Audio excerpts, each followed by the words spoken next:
Hello, my name is Courtney Aldrich, and I'm going to share with you today my glimpse of grace.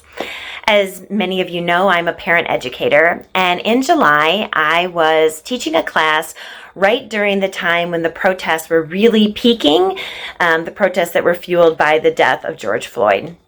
And the class I was teaching is composed of participants who are primarily African American or have children who are African American or biracial. And so I was teaching this class on anger management as it relates to parents interacting with their children and also helping children learn how to manage their strong emotions.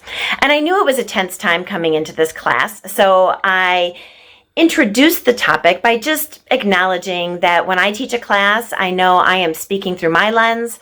I know the curriculum is written through someone else's lens, and I know as participants they're receiving the curriculum through their own lens. So I invited the participants to please call me out if what I was teaching wasn't syncing with their lived experience.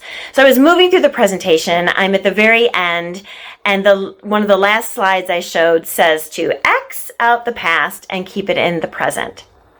So I had a participant stop me and express her objections to this slide.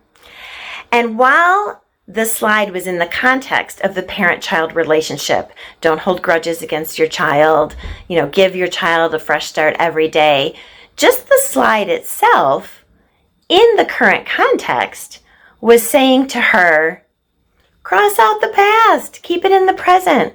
You should let it roll off your shoulders. Get over it. And me, as the delivery person, is the white woman in the room saying, you need to just get over it. You need to just move on. Cross out all those past offenses and just move forward. Release your anger. Let it go. That is a problematic message for me to have delivered really in any context to this group, but particularly in the context we were in that time. When the participant pointed this out to me, I was simultaneously devastated and grateful. Two weird emotions to hold in the same space. I was devastated because I had tried to be so intentional coming into the class and I had still screwed it up. This was my self-talk, right?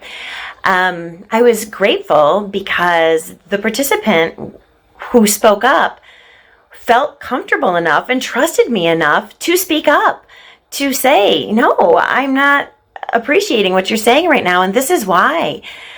So I was really grateful for that. So I experienced God's grace in a few ways through this circumstance.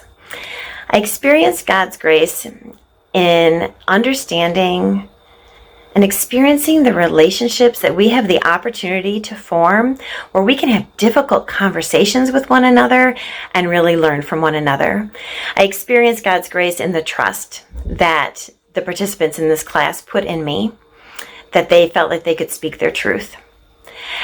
I felt God's grace in the forgiveness that the participants in the class afforded me and the forgiveness I was ultimately able to give myself.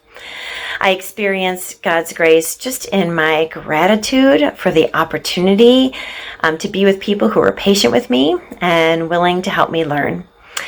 And I learned that God's grace does not always show up as something that feels good and is all unicorns and rainbows.